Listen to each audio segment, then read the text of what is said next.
Hello, everyone, and welcome to episode 50. And what at episode 50 this will be? No shows will be booked for this episode. It is going to be a series review, because mainly we've kind of went through, kind of year by year, kind of skimmingly passed through the years, but not really an in-depth look of everything, what's going on in the world. Because now we're going to be in year 4. Once we get into the New Japan Cup, we'll be officially 4 years in the mod, which is crazy to think.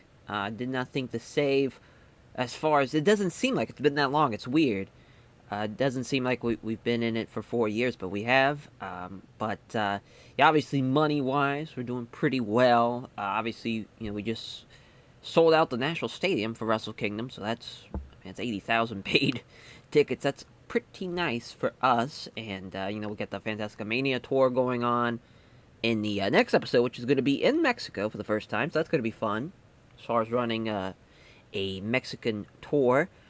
Because, yeah, we've ran tours in the U.S., in England, and now, and obviously, Japan. So we're going to have another country on the list, too, with Mexico. So that's 4. That's pretty cool.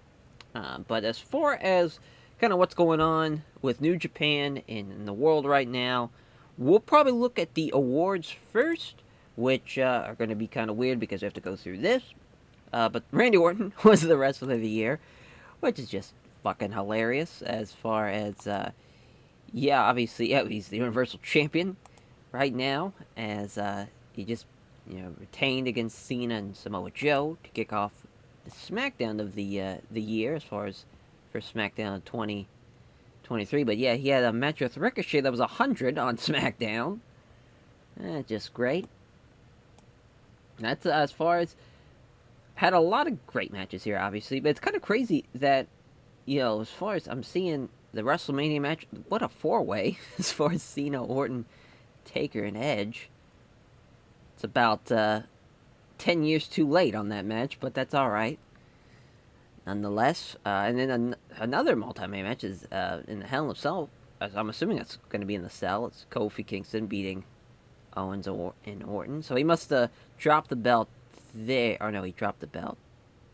Let's see. Huh. That's weird, because it says retain. And, so yeah. So Cena must have dropped it to Kingston, and then Kingston, yeah, there we go. Now I got it figured out, as, yeah, and then he wins it here on the SmackDown. Christ! But yeah, Orton and Edge. I can't believe that match got at 86, him and Wesley Blake. It's just so funny. Orton, 22-year vet, just beating he's beating Gargano, he's beating Ricochet a bunch, he's beating Keith Lee. Who needs to make a new star? But that's the rest of the year. Tag Team of the year.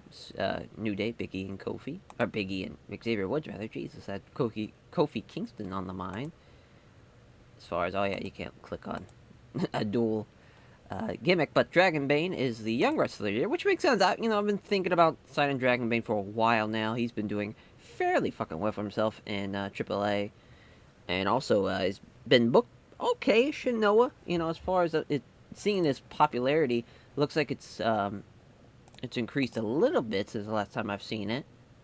Let's just kind of look here. Yeah, him and Neo, a Special 4, seem to be booking them well as far as Noah is.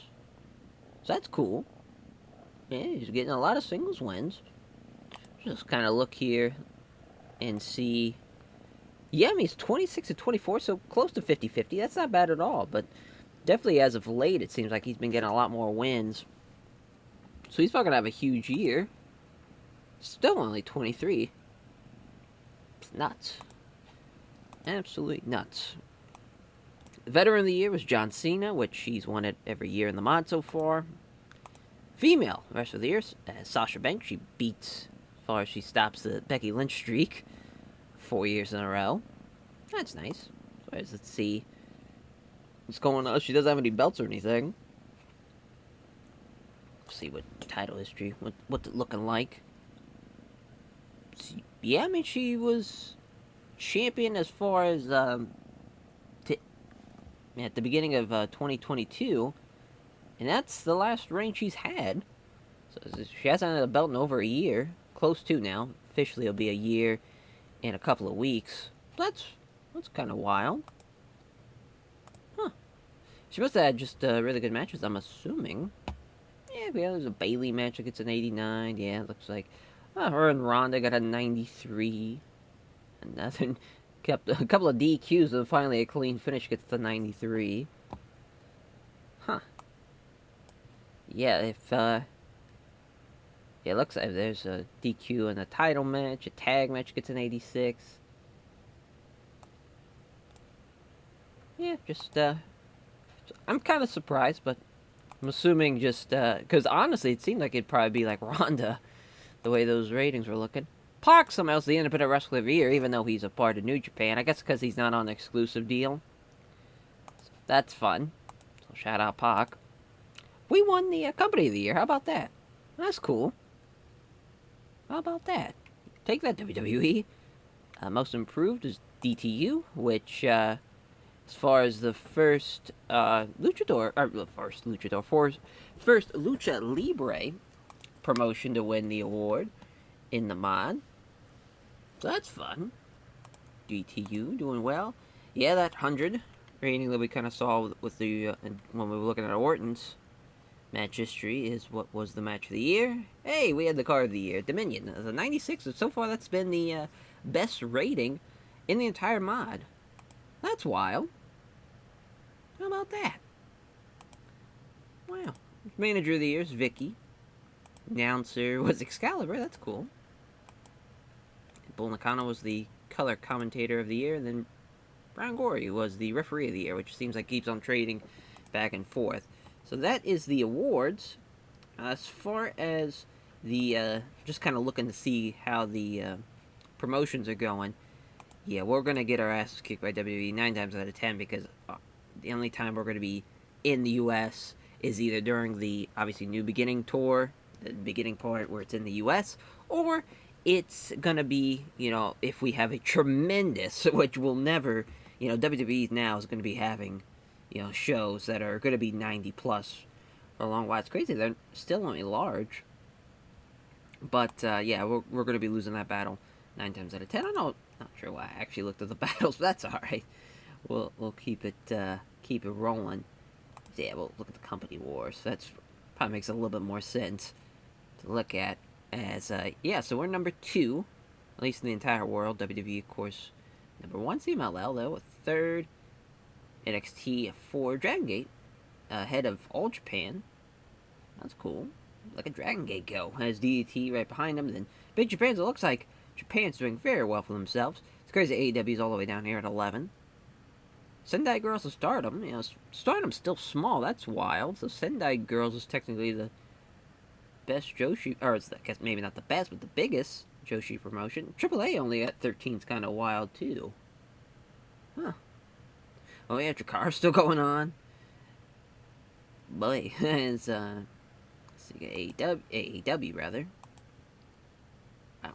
So I'm trying to switch to the page. There we go. Now it's finally going. So Marvel is still going. IPW, GCW, PWG's small. Russell 1, of course, still going. 0-1. As far as they're at 30.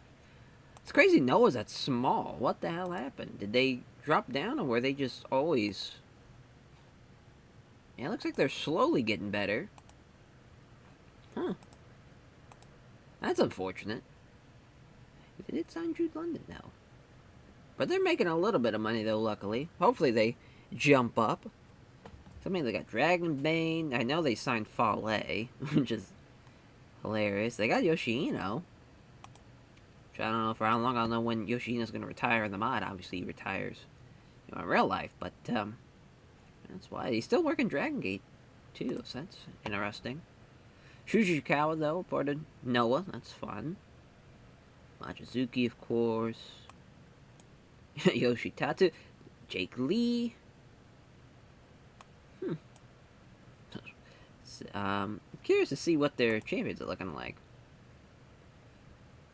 Konosuke Takashida's the heavyweight champion. That's not bad. Not bad at all. Especially, I mean, that's not a bad couple of runs here. From Go to Hideki Suzuki to Manabu Soya for a hot minute. Back to Go. Go, I'm assuming, got hurt, had to vacate, and now Konosuke Takashida's rolling along here. Almost got a year run. Well, at least the Nakajima match did pretty well.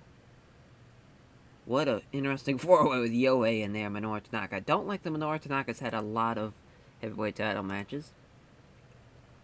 Yeah, the junior heavyweight title. It's kind of fallen by the wayside. It's the junior tag team titles. Yon and Quiet Storm national title. Yuji Ito. Well, that's sick that he's getting booked by Noah, but wow. Huh. Fascinating. Deathmatch legend. Yuji Ito is the national champion. As then, wow, Murakami and Miyamoto as the tag champs. A Marufuji Takashita team is pretty badass, though. And then having Masato Yoshino and Yamato, that's fun. Little Dragon Gate team. And then Machizuki Marufuji, this is not bad. This could be a lot worse, to be honest. Global League, Harada won it. Oh, the Junior League. Jesus, I was about to say, what in the world's going on? Global League. But no, Junior League, Harada, and, well, I guess they just haven't done it, so I'm an idiot. As, same thing here. Looks like they haven't done it either. Yeah, looks like they're just not booking any of their tournaments. So that's fun. But yeah, I mean, it could be worse. Could be worse. Let's, try to think what else. Oh, let's go look at PWG. Just got, oh, they're not doing well as far as money-wise. There looks like they have a TV show, so that's just kind of weird. So take a look at, I'm assuming, as far as, they're also not doing any tournaments. The heavyweight champion is Incognito, that's fun. It was Ray Horse and Eddie Edwards and Bandito. Wow. Yeah, the sad state of Pro Wrestling Gorilla. That ain't it. That is not it. So, let's take a look and see what's... Yeah, we'll go to Ring of Honor. Let's see what's going on there. They have Ted DiBiase Jr. What in the world are they doing with Ted DiBiase Jr.? Oh my. We'll take a look at the Final Battle show. I love how it's Final Battle 2021. Oh, no, it was 2021. It must have been, what in the world? Why is it showing... That's weird. That's the first thing. Oh, because it's stuck on 2021. I see. Oh, let's go back to 2022 so we can see the Final Battle show. There we go. So Bandito beat Austin. Well, yeah, this was pre speaking out. Some artist girls in the main event, and then Jay Lethal beats Roosh. Yeah, we sent Hook. I signed him because he was just kind of sitting in the mob. Signed him and sent him on like an excursion just to kind of see what would happen. He's done very well. He's like one of the top guys in AEW and also Ring of Honor that we've seen, which is just awesome to see that he's getting booked well. But wish he was getting some wins, but that's neither here nor there. Yeah, just kind of happy Matt Taven's on the pre-show. That's all I could say there. Ring of Honor really hasn't changed a whole lot. That's interesting. I guess we didn't look at the champion, so we could do that. So use the, oh, well, just move right along. 6-man. It's Bandito with Red Ties and Kenny King. Vacant tag team champs. And Dalton Castle's the television champion. Yeah. So it was Andrew Evans and Alex Zane. That's a pretty fun little team. But yeah. I mean, they're still doing well, looks like, money-wise. It's funny to have Jeff Hardy as their main guy. Take a look at Impact. As Jericho's been working Impact, that makes sense. As far as, because, you know, obviously, Callis is CEO. They're making money as well. Let's take a look at their champs. Madison Reigns, the Knockouts champ. Eddie Edwards is the world champ. Looks like nothing's really crazy changed. There is that. Tag champs are Sabin and Elgin. Boy, oh boy. Well, I was going to run to some piece of shit, but Ethan Page is the Impact champ, or is the X Division champion, rather. Pretty fun. I love how Jimmy Jacobs was the X Division champion. He won the belt like 4 times during this month. What in the world's going on? Jesus. Jesus. I love how, fucking Johnny Bravo just got booked and is been booked fairly well by them. How about that? Shout out Scott D'Amore by putting over his friends. I guess there. I'm curious to see what's their kind of like best match. Oh, it was Big E and Jericho and Moose. Makes sense. Makes sense. Yeah, we'll go to AEW next. Oh, wow. They're sending Ashley Flair to Stardom. Huh. Let's just kind of see who she's fought at Stardom. That could be pretty awesome. Oh, they haven't really been booking a whole lot. It looks like she left WWE 2021. Makes sense that she goes to AEW, though, for sure. Being Ashley Flair, too, just kind of makes sense. Obviously, she's been winning a whole lot in AEW. She's a women's champion. I love her best match is the Bunny. Boy, 2 cage matches and then another one. Not just a gimmick match against Britt Baker. Three, I guess 3 shows in a row. About to say 3 weeks in a row, but 2 weeks in a row. Yikes. That would be dreadful. Interesting to see what, as far as what happens. Wow. Gave birth, too. Shout out Andrade. What a savage. As, boy, yeah, another speaking out person doing very well in the mod. You hate to see that. Yeah, look at Hook. As far as we were talking about him, his popularity's pretty high. It's crazy, his stats aren't that great as far as, like, the skills that matter, but at least, like, his charisma's pretty high, his star quality is pretty high. A lot of stuff's pretty high. So, yeah, that should go over pretty well. As far as I'm surprised they haven't put any belts on him, to be honest. Yeah, we also signed Bronson Steiner. We sent him over. It sucks that he's actually kind of shit in the mod. That breaks my heart. But Hook is doing very, very well, though. Well, yeah, we'll take a look at the champs. Yeah, Ashley Flair's the women's champ, like we saw. Jericho is the champion. So, yeah, it's crazy to think the first champion of the mod was Brian Cage. After beating Jericho, then it was Jericho again and Omega. Well, yeah, let's just move on, move right along.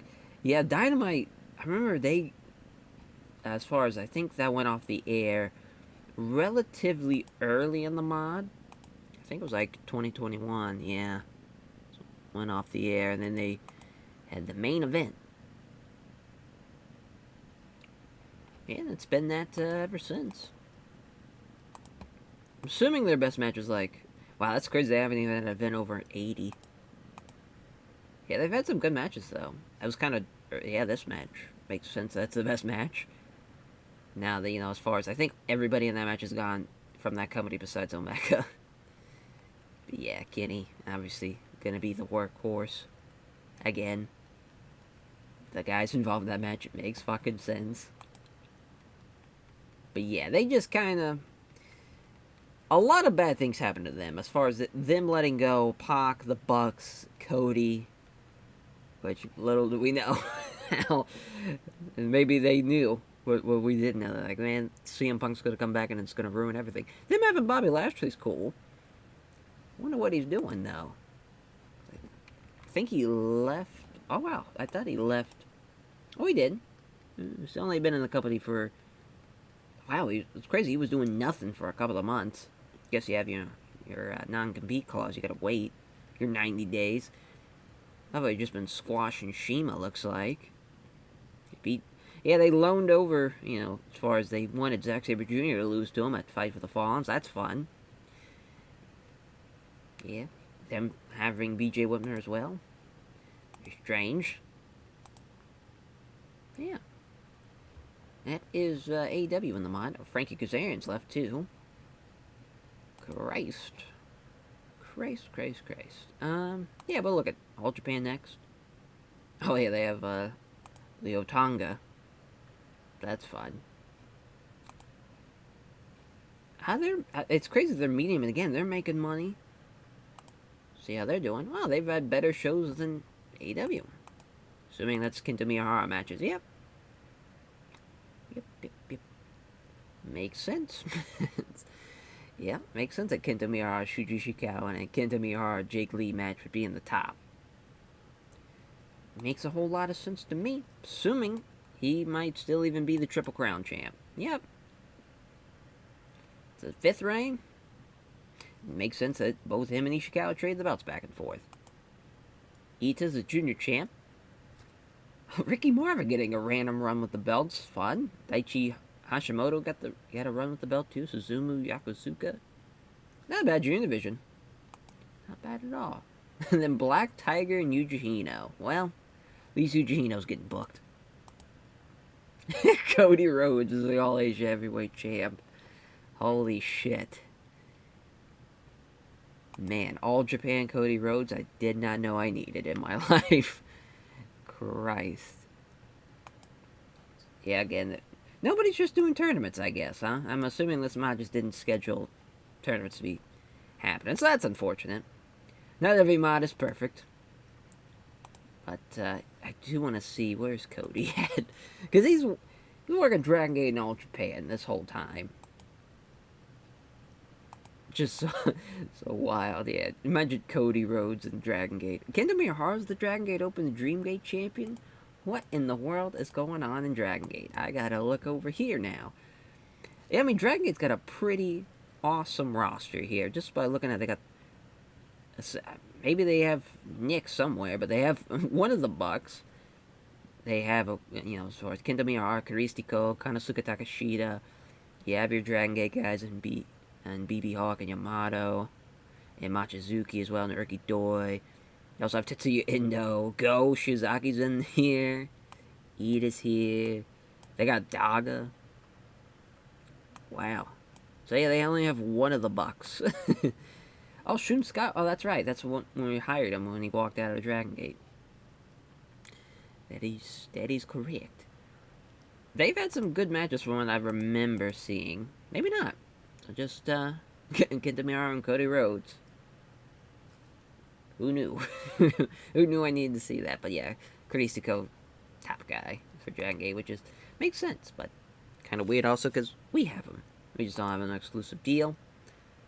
I guess we didn't look at the champions. We'll take a look. Oh, no pictures. Ricky Marvin's the Open, the Brave Gate champ. Yep, Dream Gate champ is Kenta Miyahara. Man, it's got the Triple Crown and the Dream Gate belt. Yeah, on the Uwaro Gate. Easy for me to say, Jesus. Champ. Endo, Matt Jackson, and Teokia. What a 6-man. Twin Gate, BB Hawk and Urki Doi. That's fun, though. A lot of those champions at least somewhat make sense. It hasn't been this bad, as far as, especially compared to the Pro Noah save. I mean, they booked poor All Japan into the shitter, but that's also our fault as well. But also, I think the mod here, there's just a lot more options for them to book. We're not really hoarding a lot of talent. But yeah, obviously, we own CMLL, so a lot of this is to our benefit. We probably won't run through CMLL. I guess we can, we didn't look through WWE as far as their champions, I don't think, so we can do that. Cain Velasquez is the 24/7 champ. Finn's the WWE champion. He's had 3 reigns so far in the mod. Intercontinental champion. Well, that's unfortunate. Of course, they don't do Money in the Banks either. What in the world? Well, just set these belts on fire. Talia's the women's champ. Yeah, they have Serena Deeb too, which I think is because the mod started her off, because I believe she was a coach in NXT when the mod started, but then obviously the game's just like, oh no, we'll make her an active wrestler. And then they called her up and see if she got a... Well, that's fun. That's very wholesome. Wow, Kevin Owens, John Cena. This is a hell of a tag division, though, from what I'm seeing. Hell yeah. Looks like SmackDown's the top brand here. Lana was a women's champion, though. That's unfortunate. Mia Yim had a run, too, with the belt, but Ronda's the fucking Robert Roode. Yeah, Aleister Black, The Fiend. It's the U.S. champ. And Orton, of course, the Universal Champion. Well, Kingston got to run with it, though. Fucking, yeah, that's right. The mod started with Goldberg as the champ, and he held the belt for almost a year. So that's unfortunate. And Becky Lynch and Nikki Cross, tag champs. That's a nice little team, though. Ronda Rousey, Mercedes Martinez. That's not terrible. Again, yeah, it's not really doing all that bad. Yeah, it's not bad at all. Yeah, I mean, the mods, as far as it's not in terrible shape. As far as around the world, we'll look at the Power 500, though. See what's popping. Of course, Orton's 1, David's 2, Cena's 3, Roman's 4. Look at Elias in the top 5. Joe at 6, Kingston at 7, Braze at 8. Hey, there's Nakamura, so our first guy there at 9. I guess you can't... I mean, he did work a couple of WWE shows. That's probably why he's a little higher. But Okada's there at 10. It's not bad. We got 2 guys at the top 10. Sombra at 11. Would love to snag Sombra. Naito at 12. Drew's at 13. Braun at 14. Hiromu 15. Ricochet, Sami Zayn, Kevin Steen all at 16, 17, and 18. Tanahashi at 19. Of course, Dean Ambrose back in WWE. It's been that way for a couple of years, it seems like. But he's at 20. Ali's at 21. Of course, Bryan Danielson at 22. Zack at 23. Bobby Roode at 24. Miz at 25. Shingo at 26. Doring at 27. Bareilles at 28. Oh, there's Sasha, first woman, at 29. Robbie E at 30. What in the world is going on? What in the hell? And they're just booking him as like Robert Stone. He beat Keith Lee on a SmackDown. What in the world? Oh, he's higher than Big E. What? He's higher than Kota Ibushi. What in the world? And Satoru Shino. Jay White at 36. Yeah, it looks like it's just kind of littered with WWE and New Japan guys. Hey, look at Calvin Tankman at 48 in the top 50. Huh. Dio Madden at 54. The fucking Singh brothers at 56 at 57. There's Nick Jackson. Huh. There's Matt. I figured they'd be back to back, but nice. A couple of spots down. Ishii's still on the 63rd. There's Kenta Miyahara. So there's finally somebody that's not a New Japan or WWE guy. Took a little bit to get there. Because Evil's at 70. Don't know how the hell that happened. Hey, Psycho Clown. Hell yeah. Oh. Let's keep it going. Caristico at 75. Penta at 76. Oh, Dash. 80. Cybernetico. What in the world? As Tucker is 83rd. What the fuck? Jericho's at 84. It's kind of sad, to be honest, since he's the AEW World Champion. Yeah, of course, Miro, 85. Kurt Hawkins is 88. Juice, obviously he had the injury, so he kind of only worked half the year. Cedric at 90. Shelley at 91. Figured he'd be a little higher than that, to be honest. He had a pretty banger year. Cal Tamora at 93. Fuck yeah. Daniel Makabe's 95. Bandito 96. Gresham 99. I'm sure some booker's gonna love to have to deal with that. Gallows at 100. Yeah, both him and Carl Anderson in the hundreds, and they've both wrestled not even 15 matches. Nuts. Goto at 101. Hey, look at the Great Okan. Hell yeah. Barbaro Carvanaro at 109. Takeda at 113. Not bad. Bobby Lashley, 124. Savarino Jr. at 127. Takashita, 128. Fell back a little bit. Cody Rhodes also fell back. Mandy Rose at 131. Love Alano's at 133. Hey, Dave Taiji Shimura. Shuji Shikawa, 136. And then Jason Lee at 137. Mystico, which is, fucking Dragon, aka Dragon Lee 2, as, or, No, Dragon League 1, aka for no, it's a whole thing too. But also the yeah, Dragon League 1. That's right. Dragon League 2 is the current Dragon League. Is Supernova Davari? What in the world? WWE's booking Davari? 4-44. Who did he beat? I gotta see this. Oh, he beat Brian. Well, that's a shot in the chest when you beat Brian Danielson.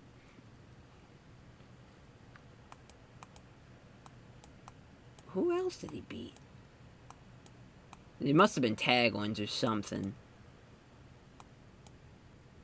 I'm not really seeing the other ones. Oh, there's the second one. Again, just shoot that match into a fucking inferno.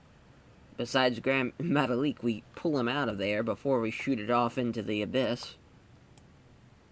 Wow. What a Survivor Series match, though, with Goldberg, King Wild, Grand Metalik, and Angel Garza. What a dream team. Callahan's at 145. Takuya Nomura at 146. Yamato, piece of shit Will Ospreay. He's been working Russell 1. I think somewhere else too. Nope, just Russell 1. Hey, Abe's at 153. Yoshirai. Hey, they'd get Amora at 156. He jumped up a whole lot. Brody King. Of course, there's Dragon Bane. Hey, Gaijin Yamato. Goddamn, he jumped up a lot. We'll take a look at... Oh, Jeff Hardy's at 194. Let's look at the New Japan guys now. So we were at Kaiji Yamato. So yeah, Brody King. Fujinami, 176. Francesco. Yeah, I think a lot of people are just going to be jumping up. As Robbie Eagles. Rocky Romero. Dropped down a lot, actually. He was in the top 100 last year? What in the world? John Silver? Yeah, didn't even place last year, which is... I think that's because of his injury. Assuming. Oh, no? I could have sworn... Maybe he was injured. Flyer, 238. I'm surprised Taguchi's even ranked. Hey, Shota Umino's ranked. At 252. Is that a Lee Moriarty? It's wild. Hammerstone, 256. Wasn't ranked last year. Max Reynolds was somehow ranked last year. Sendeora. Of course, Aaron Henry, a.k.a. Toa Inare. Drew Parker. At 302, he dropped down a little bit. So did Dragon Lee. Unfortunately, Hayato Jr. Fujita got jumped up in ranking. Carl Fredericks, another guy didn't get ranked. Sujor dropped down. As far as Dante Martin jumped up. Makes sense. He'll probably be even higher next year. Ray Horace dropped down a lot. Kojima, of course, dropped down. Yano dropped down. That fucking 18 match with Brody Lee. And then Darius Martin. Yeah, of course, he didn't rank last year. Suzuki, which, will be the last time we'll see him. Flamita, a little bit jumped up. He's always just kind of in a fringe spot. Falter, who will drop down a lot. I think he'll be jumping up, though, compared to where he was now that we've got him. We'll see, though. Strickland wasn't even ranked last year. We kind of didn't really use him a whole lot. Is really, obviously when we signed him, it was kind of towards the end of the year, and he was just on strong. Darren Young somehow again got ranked, and Daniel Garcia gets ranked, which is nice to see. He'll probably get ranked even higher, and then Show got ranked, too. That guy, that will probably be higher as well. Yeah, I mean, trying to think. I guess we could look at the show history, just to kind of see. Just go down memory lane. See what happened at show number 1 for the New Japan Cup. For the first round matchups here. Yeah, whole lot of bullshit. Whole lot of bullshit. I remember the best match was a Juice Okada match. And that's, but yeah, there's Shingo and Ospreay and Ibushi and Zack Sabre Jr. That's not bad matches, of course, for their third show in. And Okada and Yuji Nagata was a 73. Yeah, there's that 80, and then Ishii and Okada was a 77. Yeah, it's crazy. That first 80. We didn't get another one for a hot minute. see, where's the next one at? Yeah, because that's a 78. We're already close to, there we go. There, Naito and Jay White. The main event was an 80, but the angle did even better for the double championship matchup for Dominion. Still, even the main event for Dominion wasn't even in an 80. That's crazy.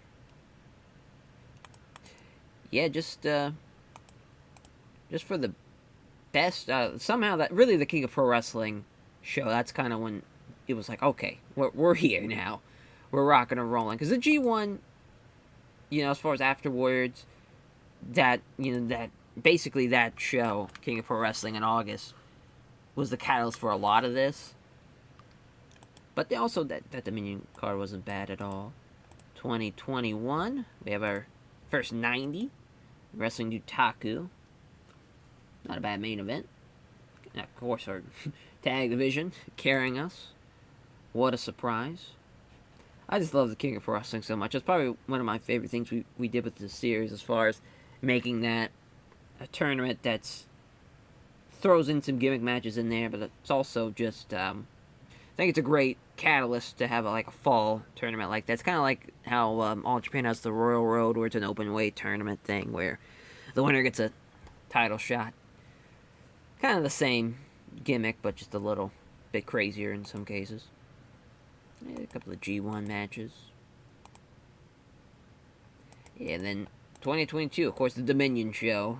Show of the year, Hiromu and Okada for the heavyweight title, and Nakamura and Danielson, Brody Lee and Naito, really everything, even the Astronauts, Joe Dorian Kenta match. I mean, that could be a main event for any of these shows.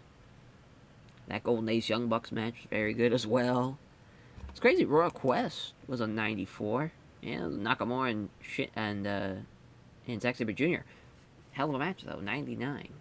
Pretty fucking sick, if I do say so myself. Of course, this was the rematch. So yeah, the first match was a 97. Not bad at all, yeah. Zach's really been like an MVP for a lot of these shows as of late, seems like. And the Tag League Finals did very well, too. Really, again, for some odd reason, right around the fucking King of Pro Wrestling tournaments, just when everything starts clicking. But for this year, it was really Dominion is when everything started clicking. But I mean, this New Beginning, Osaka show's not bad though. Naito and Tanahashi, anytime you have that main event, it's pretty great. I love that Okada, Ishii, Kingston, Kenta match as well. That's a fun little match. Yeah, I think they don't have any chemistry, is why that sucked, because that would probably be a lot better if they had chemistry. 71,000 in attendance for the Autumn Attack show, which of course AJ's return in the main event there, heavyweight title matchup. Fell a little bit short, but that's okay. And of course Nakamura and Tanahashi, which that probably shouldn't have been the main to begin with, to be honest. No, that was the idea, but it was like, let's have that be the main event instead. And we kind of hotshot it a little bit, but it works out though in the end. But yeah, a little show history there. We can see what else we can look at. Probably the top 100 as far as the other matches and whatnot. Because, yeah, I mean, Wrestle Kingdom, of course, we just saw, was a 95, their second best show, and probably the odds-on favorite to probably be the show of the year. We'll see if WWE can top it. But, yeah, I mean, we've had 4 99s. Of course, we saw our fourth one here, just in the previous episode, with Bryan Danielson beating AJ Styles in the co-main. Then Zack Sabre Jr. has been a part of 2 of them, as far as him losing to Tanahashi during the G1, and then him beating Shinsuke Nakamura at Royal Quest, and Okada and Naito having the time limit draw at day 33 of the G1. Also got a 99. See how many 90-plus matches we've had. Yeah, I was thinking we probably had about 50, but yeah, a little bit more. About 60. It's not bad. Not bad at all. Attendance. Yeah, of course, 80,000. It's going to be tough to beat. It's going to be pretty much impossible. Pay-per-view buys, not that it really matters, but our ratings here as far as viewership, Wrestle Kingdom 17, or just previous episode, had about 5.5 million viewers, which is awesome to see. we want to invest more into New Japan World in the future. I think as far as what we're doing with, just kind of take a look here. Mexico's now big. We want to make the U.S. big eventually, and then probably upgrade Japan. And yeah, then we're just gonna work our way from there. It's kind of the idea, and I think that will do it. As far as finances go, we're doing great. Cause really, I don't know what it is about this save compared to like the All Japan save or anything like that, but our income from sponsorships is crazy. I think it might just be the product, but I didn't think the product was that different. I don't know why I clicked production. Let's go to product. Yeah, I guess it's just wrestling as a sport. So I guess there's that. Because I wonder if, yeah. See if does anything as far as. Oh yeah, they're strongly affected by the state of the wrestling industry. So surprised because the wrestling industry is not doing that hot right now as far as in Japan. So yeah, I don't really see anything about as far as getting more sponsorship money or anything like that. I guess it's not really a factor. Huh. Well, there's that. You learned something new. As far as, oh yeah, I forgot Alex Coughlin, the orbital fracture we could perform surgery on. Let's do that. Yeah, there we go. Cuts that down a little bit. And Juice will be back. All that jazz. So, yeah, Wrestle Kingdom, I would say, was a great success as far as for wanting to quote Borat. But now with Fantastica Mania, the idea is really to have like a fun little show to not only book some of the CMLL guys, but also to be able to just have fun and not really worry about getting from point A to point B with that tour. Just having some fun. It sucks that we can't use any of CMLL's belts, even though we own the goddamn company. You would think that would be something that you could easily do. Maybe you can, and I'm an idiot. But, like, you'd think you could be able to just, be able to take them from company to company. But that's alright. It's not a big deal. Adam Ryland's not a big deal. Yeah, fuck. But, yeah, thank you all for watching and supporting the series so far. I mean, 50 episodes. That's no small feat, especially with over 500 shows. You guys have been there throughout pretty much the beginning. A lot of you, so that is very awesome to see as far as haven't scared anybody away or anything. But, yeah, I mean, it's hard to kind of go up from here with New Japan. We're just kind of riding the wave of momentum that we've built. When you're a couple of years into the save, any TEW save really, you start seeing just, great ratings everywhere. But especially with our roster too, it's gonna be hard to fuck it up.